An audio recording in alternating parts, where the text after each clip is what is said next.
All right, welcome back. Now, yesterday, ANC'S Secretary General, Gwede Mantashe, announced at the media briefing that the party is to discipline at least 3 of its members of parliament who publicly admitted that they would vote in support of the motion of no confidence in President Jacob Zuma last week.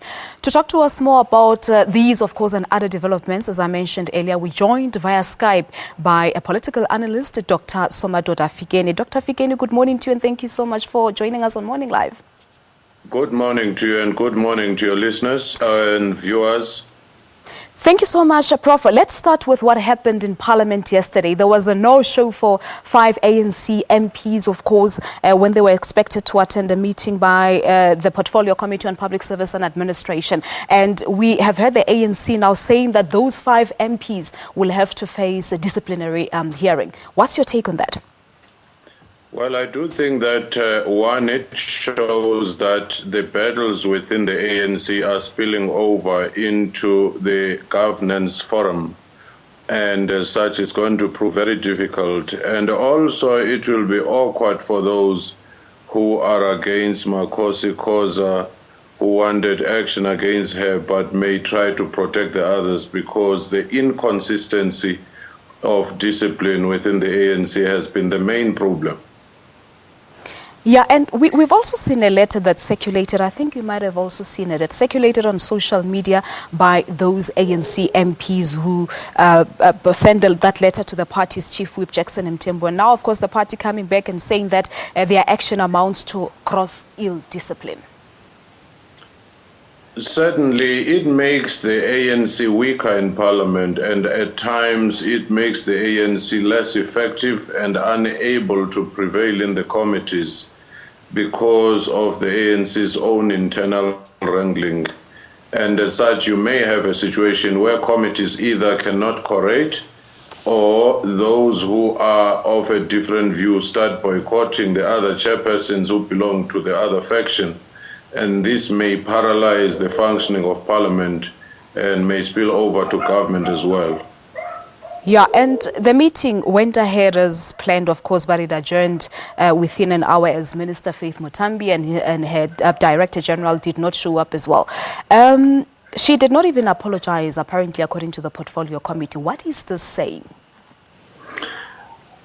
She seemed to have a record at times of defying some of the committees as well as the ANC itself. You remember on the issue of encryption and the digitization of SABC that she had taken a view that seemed to have been at variance with the ANC position, and nothing happened to her. So this is a continuation, and it's a pattern of what we've come to see of her. And that cannot be very good for the ANC because, again, it adds to the perception of a fragmented organization that cannot work seamlessly, irrespective of the differences within the party.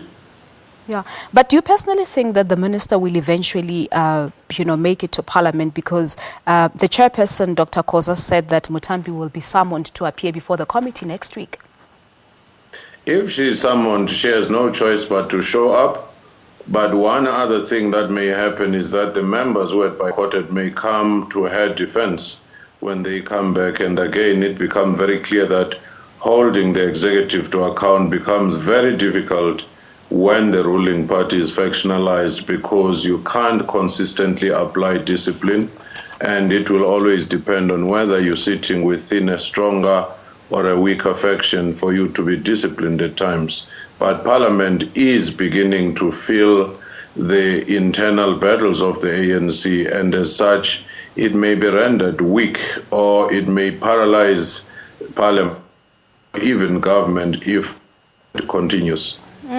And another issue that emerged during a media briefing yesterday by the Secretary General of the ANC, Gwede Mantashe, he made an announcement that the party will discipline 3 of its MPs who publicly admitted that they would vote with the opposition party in the motion of no confidence in President Jacob Zuma. How easy or difficult will this be? I mean, if we take a look at the fact that Derek Hanagom is the chairperson of the ANC National Disciplinary Committee, and he's also part of the MPs who had publicly said that they would vote for the motion of no confidence in President Jacob Zuma.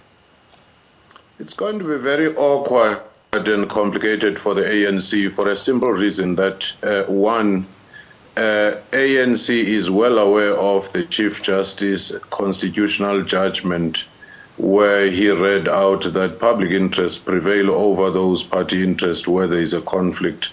Therefore, he knows that this matter might be appealed and ANC may find itself in and out of courts and possibly losing the case. But at the same time, one would sympathize with the view that any party would need to have some kind of discipline where members do cohere, where members do respect any decorum of their internal cohesion. But again, the inconsistency in the manner discipline has been brought, it's the one that is becoming a challenge, because these members might simply say that the reason we were frustrated to a point of speaking out loud in the open is because internally ANC has serially failed to hold members who had brought it into disrepute. Now one will have to ask which kind of bringing party to disrepute leads to a disciplinary charge and which ones are exempted from that, because there are many instances where one thought ANC ought to have acted. But will it be a fair procedure, Prof? I mean, obviously the three are not just the MPs who voted for the motion. We're looking at about 31 MPs. We've also had the SG yesterday saying that there will not be any witch hunt, but the disciplinary procedures will just be instituted on these three. Is it going to be really fair? In a factionalized environment, everything goes, because you do not have a fair, transparent, honest process based on rules and consistency. That's where rule by law instead of rule of law comes in, because you use the law to punish your opponents if they happen to be in weaker positions. Again, it's a dilemma for the ANC. You still need unity, you still need discipline, but at the same time, you can ill afford public perception that you are actually purging or witch hunting, or you can ill afford to be on the wrong side of the law, where the Constitutional Court judgment may be wanting, precisely because of the ground laid in the statement read by the Chief Justice. If these members can demonstrate that they were doing this in the public interest and also adhering to their sworn-in role in Parliament, then it might be a very long case and a difficult one as well. Yeah, and one other development yesterday, Prof, is the Zimbabwean First Lady, Grace Mugabe, of course. There was a confusion on her whereabouts. We blamed the Minister of, we've had the Minister of Police, Fikile Mbalula, yesterday saying that Mrs. Mugabe had handed herself over to the police and she was due to appear in court. And of course, later on, the police issuing a statement saying that negotiations over the suspect handing herself over to the police were still not being concluded, their investigations not finalized as well. This, of course, angered many South Africans, saying that the minister is literally pulling the wool over their eyes. It might as well be that you have a situation as Alma Bashir, where behind the scenes discussions over what could have been diplomatic embarrassment was happening, and the law enforcement therefore was thwarted in that sense.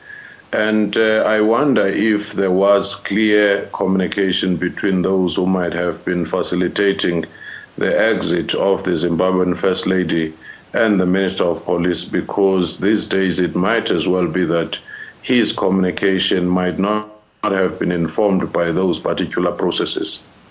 All right, but what do we expect to do? Because there are reports also coming out this morning saying that from the sources in the Zimbabwean government saying that she actually went back home last night, and we know that her husband is expected to come to South Africa today for the heads of states meeting taking place in Pretoria. Are we likely to see anything happening today?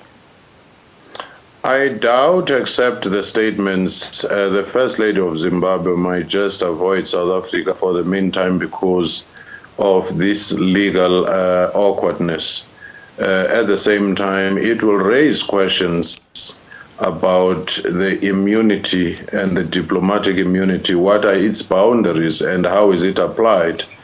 And also all these things do often around the multinational conferences like the SADC one that is coming, as it was the case with the AU, how we have not learned on how to handle these things in a seamless manner while still maintaining the national interest of the country. It's a question that has to be raised at this point. All right, Prof, we'll leave it at that, but thank you so much for talking to us here this morning. Thank you. Thank you very much indeed. Well, there you have it. That's Professor Somadoda Fikeni talking to us about a whole range of issues, more so the developments that we have seen playing out yesterday here in South Africa.